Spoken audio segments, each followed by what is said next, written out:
الهم اللي راك فيه والله ما يقعد، الشده اللي راك فيها والله غير لا زالت، الدين اللي راك فيه يقضى باذن الله اذا كانت نيتك صادقه مع الله عز وجل. الباب المغلق اللي راك تقول يا رب افتح لي فيه والله سيفتح باذن الله تبارك وتعالى.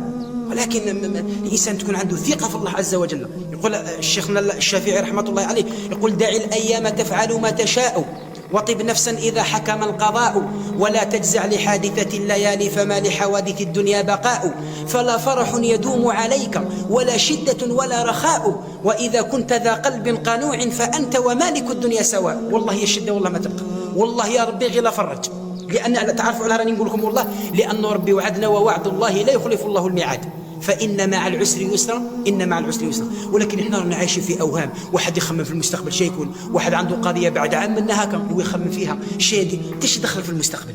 المستقبل اللي تاعك راه بيدك، الماضي اللي راح والمستقبل اللي جاي انت ما تدخل فيه. انت عيش حدود يومك، عيش في اللحظة اللي راك فيها.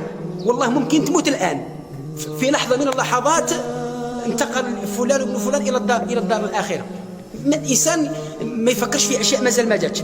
يقول لك صهرت أعين ونامت عيون في أشياء تكون أو لا تكون، إن ربك الذي كفاك بالأمس سيكفيك في غد ما يكون.